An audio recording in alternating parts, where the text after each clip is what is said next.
दोस्तों, आज मैं फिर एक वीडियो के साथ उपस्थित हो रहा हूँ। मेरा जो चैनल है बलदेव सिंह फिजिक्स पॉइंट के नाम से चल रहा है। ठीक है बच्चों।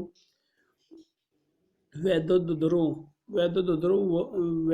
ध्रुव वह निकाय है जिसमें दो समान परमाणु तथा विपरीत प्रकृति के आवेश माइनस क्यू व प्लस क्यू एक दूसरे से अल्प दूरी 2l पर स्थित होते हैं। इसे हम बोलते हैं वैद्युत ध्रुव।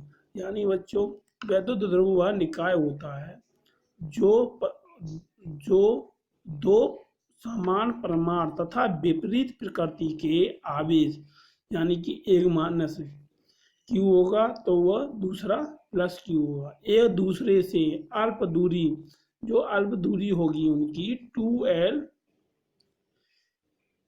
दूरी होगी। ठीक है बच्चों। अगले हैं महत्वपूर्ण बिंदु। नंबर 1 है दोनों आवेशों को मिलाने वाली रेखा को ध्रुव की अक्ष कहते हैं। यानी बच्चों, दोस्तों माइनस क्यू प्लस क्यू दो आवेश हैं को मिलाने वाली जो रेखा होती है मिलाने वाली, उसी को हम क्या बोल रहे हैं? ध्रुव की अक्ष कहते हैं। नंबर 2, ध्रुव की लंबाई l ना होकर 2l ली जाती है क्योंकि इससे अनेक सूत्रों की व्युत्पत्ति सरल हो जाती है। यानी बच्चों, यदि हम ध्रुव की जो लंबाई है उसको l ना लेकर के 2l लेते हैं क्योंकि इससे अनेक सूत्रों की व्युत्पत्ति सरल हो जाती है। नंबर 3 है ध्रुव का कुल आवेश शून्य होता है। यानी ध्रुव का जो आवेश होता है वो क्या होता है? शून्य होता है, परंतु इसका वैद्युत क्षेत्र शून्य नहीं होता है। यानी कि जो आवेश होता है वो क्या कैसा होता है? शून्य होता है, परंतु इसका वैद्युत क्षेत्र शून्य नहीं होता है। नंबर नेक्स्ट है प्रत्येक वैद्युत ध्रुव में ध्रुव आगुण होता है। यानी कि प्रत्येक वैद्युत ध्रुव में वैद्युत ध्रुव आगुण होता है। हेडिंग है अगला, वैद्युत ध्रुव आगुण किसे कहते हैं? यानी कि जो वैद्युत ध्रुव आगुण होता है वो क्या होता है? वो होता है किसी वैद्युत ध्रुव का वैद्युत ध्रुव आगुण, यानी किसी वैद्युत ध्रुव का वैद्युत आगुण एक सदिश राशि है। कैसी राशि है बच्चों? सदिश।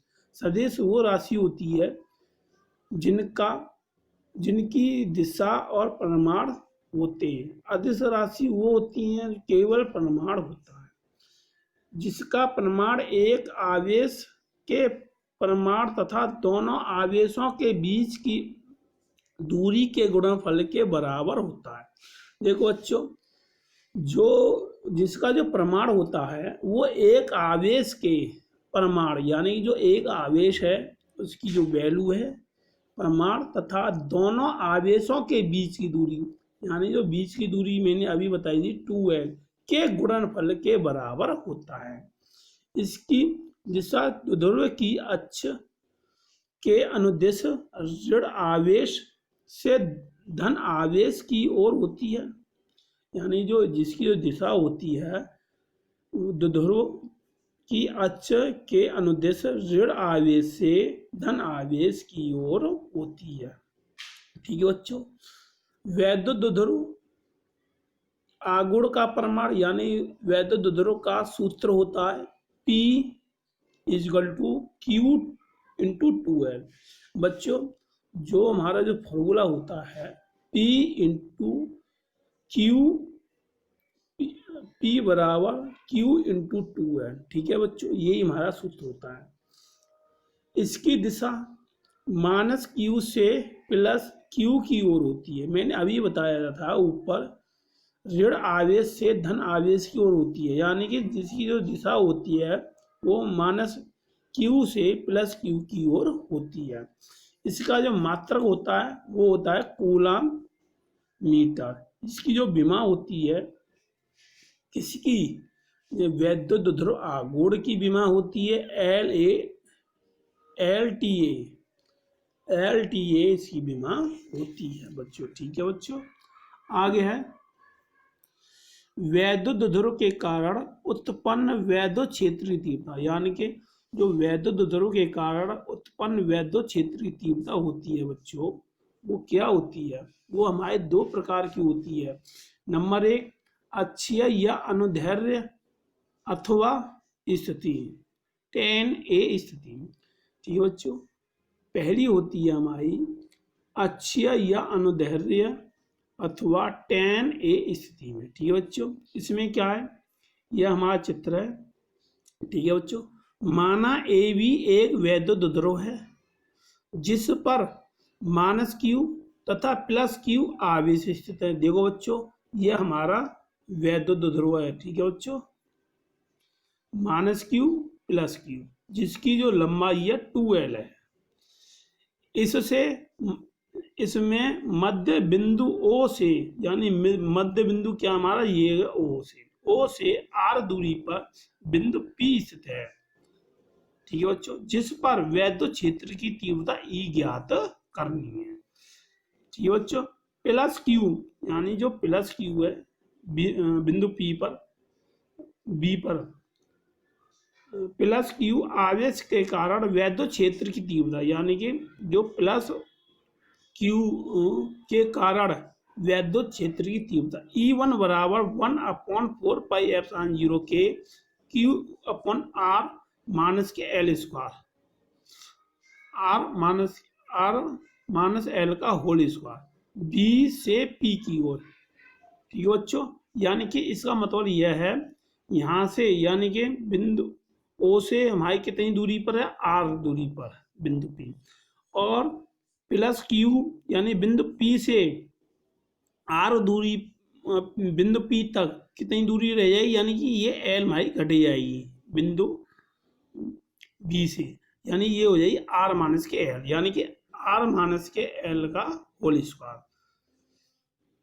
R - L का होल स्क्वायर। फिर है -q आवेश के कारण वैद्युत क्षेत्र की तीव्रता, यानी कि ये -q किस पर आवेश है, प्लस -q आवेश किस पर, A पर, बिंदु A पर है। ठीक है बच्चों, के कारण वैद्युत क्षेत्र की तीव्रता E2 बराबर 1/4πε0 के Q/R + L का होल स्क्वायर, P से A की ओर, यानी कि बिंदु P से A की ओर। देखो बच्चों, ये बिंदु हमारा O है, O से हमारी बिंदु P तक की दूरी कितनी है, R है, और A से बिंदु P तक की दूरी कितनी हो जाएगी, इसमें n जुड़ जाएगी, यानी R + L हो जाएगी। ठीक है बच्चों, इसी प्रकार से मैंने Q/R + L का होल स्क्वायर किया। बिंदु P पर परिणामी तीव्रता E1 व E2 वेक्टर की सदिश योग के बराबर होगा, यानी जो बिंदु P है वो हमारा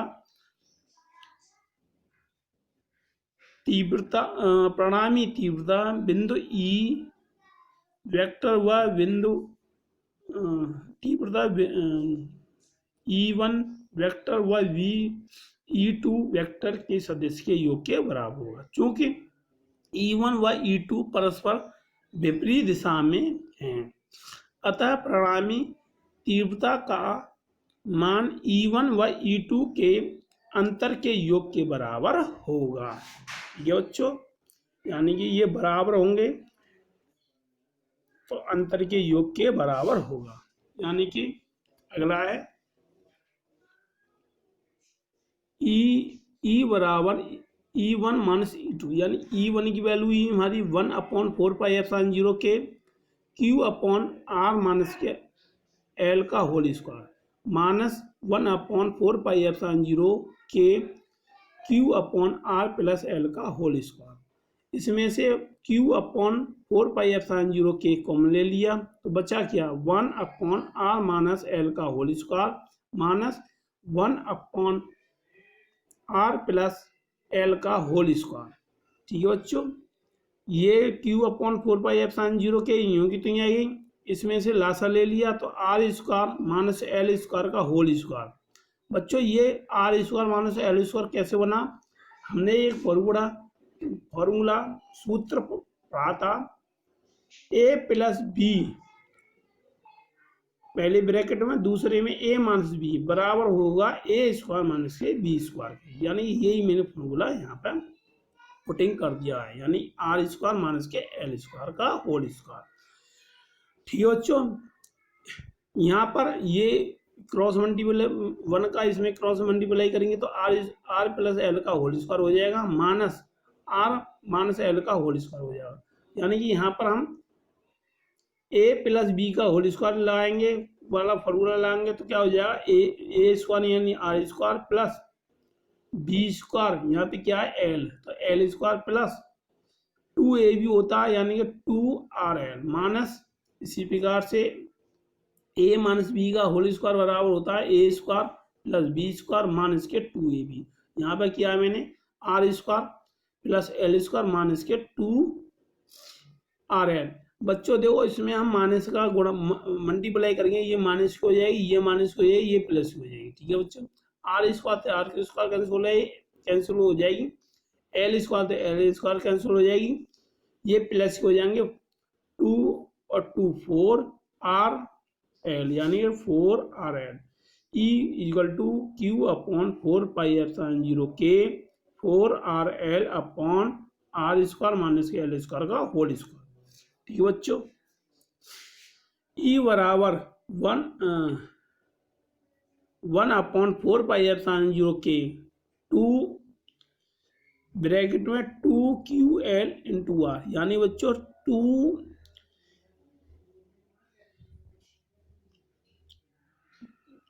इंटू 2l ये किसके बराबर होगा, p के, यानी वैद्युत ध्रुव होता है। ठीक है बच्चों, तो E बराबर 1 अपॉन 4 पाई एप्सिलॉन 0 के 2pr upon R square minus L square का होल स्क्वायर। ठीक है बच्चों, फिर आगे, यदि वैद्युत ध्रुव अत्यंत छोटा है तो L ग्रेटर देन आर, अतः आर स्क्वायर की तुलना में एल स्क्वायर नगण्य होगा। अतः समीकरण नंबर 1 से, यानी जो नंबर 1 था, तो यानी जो हम क्या करेंगे एल को छोड़ देंगे। ठीक है, तो आर स्क्वायर का होल स्क्वायर कितना होगा 4r स्क्वायर, आर की घात 4। ठीक है, आर से आर कैंसिल हो जाएगी, 2p अपॉन आर स्क्वायर। निर्वात के लिए k बराबर मान, अतः E बराबर 1 अपॉन 4 पाई एप्सिलॉन 0 के into 2p upon are Q. यही हमारा क्या है, अक्षीय स्थिति पर वैद्युत क्षेत्र की तीव्रता का सूत्र है। ठीक है बच्चों, थैंक यू।